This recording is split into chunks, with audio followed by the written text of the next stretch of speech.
Merah Putih, apapun demi Merah Putih kami akan bekerja, apapun resikonya.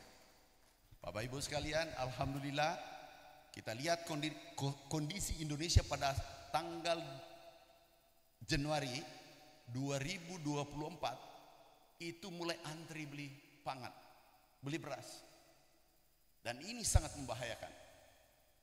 Pada saat yang sama kita minta impor dari India, dari China, dari Vietnam. Kita dijanjikan 1 juta ton, tapi nol, hasilnya nol. Akhirnya kami dipanggil, waktu itu masih Pak Jokowi, Presiden terpilih berdua. Pak Mentan, apa yang kita harus lakukan? Pak, kita lakukan gerakan pompanisasi, tidak ada jalan lain, cetak sawah tidak mungkin. Karena iklim ekstrim tidak pernah terjadi. Kami lakukan gerakan bersama seluruh teman-teman. Banyak yang protes, saya katakan jangan peduli. Kalau ada orang yang, menurut saya nih, kalau ada orang yang menghinamu, kalau ada orang yang memfitnahmu, itu adalah guru yang terbaik bagi kita kalau kita ingin maju. Karena itu bagian dari tekanan, kita jalan. Alhamdulillah kita bergerak pompanisasi. Karena iklim ekstrim, berhasil meningkatkan produksi khusus Pulau Jawa. Produksi meningkat 2 juta ton, teratasi yang antri beli beras. Kemudian setelah itu lolos, saya katakan Pak, izin Bapak Presiden, kita harus melakukan gerakan masif ke seluruh Indonesia. Alhamdulillah, sebenarnya pidato saya sudah diambil kesimpulannya Pak Amro tadi dengan Pak Saan, kesimpulannya swasembada. Sebenarnya nggak ada gunanya lagi saya pidato, karena kesimpulannya sudah diambil. Itulah hebatnya kami. Jadi sudah diambil alih, surplus. Terus apa yang saya mau pidatokan di sini? Pak Amro menambah juga surplus. Sudah selesai. Sebenarnya nggak penting lagi karena kesimpulannya sudah ketahuan. Bapak Ibu, kita gerakan ini masif seluruh Indonesia dengan anggaran terbatas, anggaran tetap. Kami refocusing anggaran. Biaya seminar, makasih Pak Ketua. Biaya seminar, biaya rehab kantor, biaya perjalanan dinas kami efisienkan.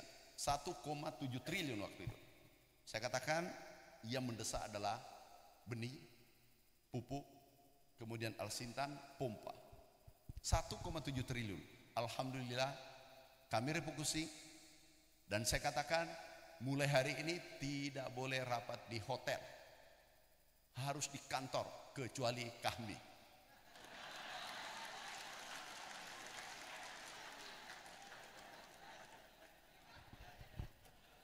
Alhamdulillah ini peningkatan produksi, ada anomali yang terjadi.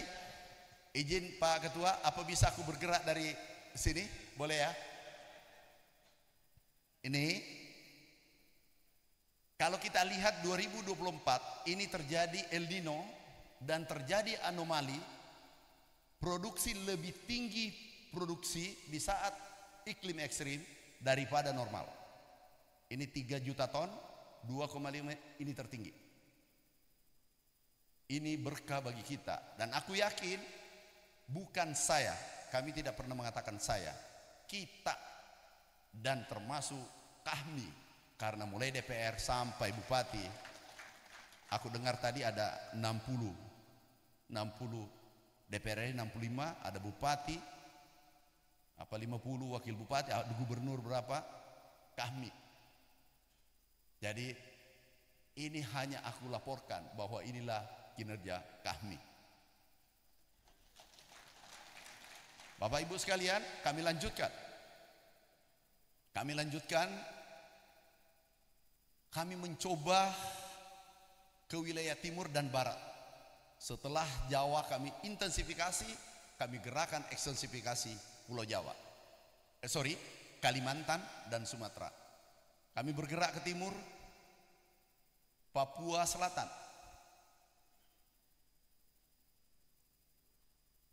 Pada saat kunjungan pertama Bapak Presiden, Ada yang melaporkan ke beliau, Pak Presiden hati-hati, data Mentan tidak akurat, padi tidak bisa tumbuh di Merauke. Akhirnya kami ditelepon maghrib, Pak Mentan, aku mau ke Merauke. Siap Bapak Presiden. Jam 2 kami terbang. Singkat cerita, kami tiba, naik heli, lihat ke bawah. Pertanyaan beliau membuat saya kaget. Berdua jalan, tiba-tiba beliau tanya, Pak Mentan, katanya tidak bisa tumbuh. Siapa yang tanya, Pak? Importir ya? Yang senang impor.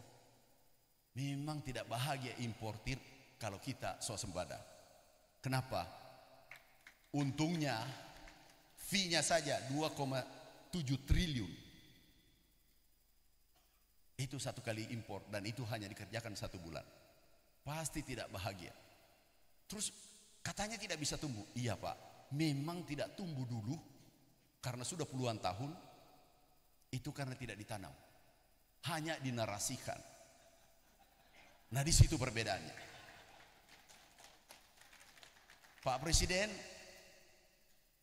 yang dibuka yang 1 juta hektar sudah Pak. Kami sementara sudah 50 kilo. Rencananya 6 bulan ke depan insya Allah 120 kilometer panjangnya. Ini perjalanan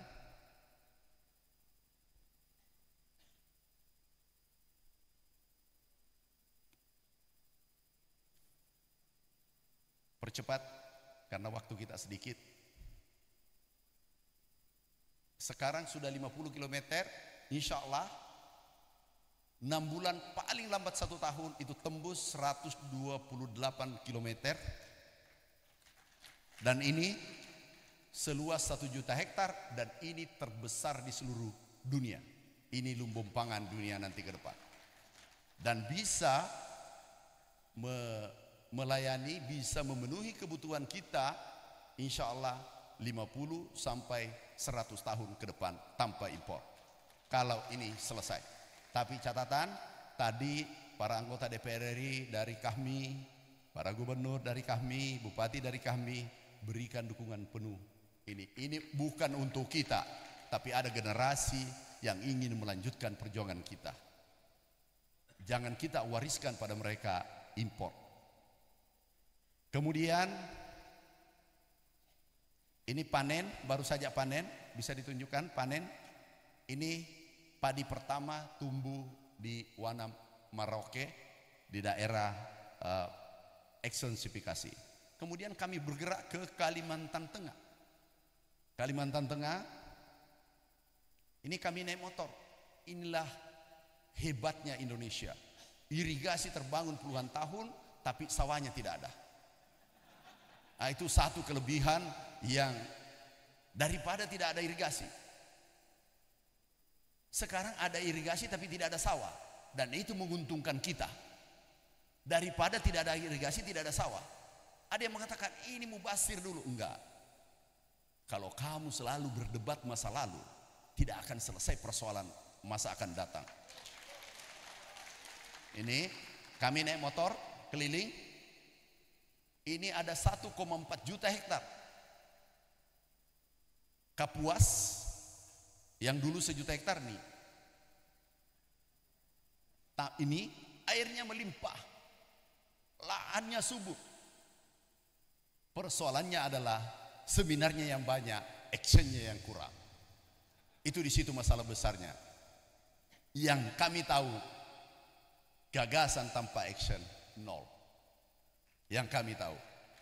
Jadi ini tidak akan selesai kalau dinarasikan, tidak akan selesai kalau diseminarkan. Kemarin mau seminar, berhenti seminar. Itu sudah 50 tahun, 40 tahun seminar tentang Kapuas. Hentikan itu, ambil alat berat, kita turun olah. Alhamdulillah sekarang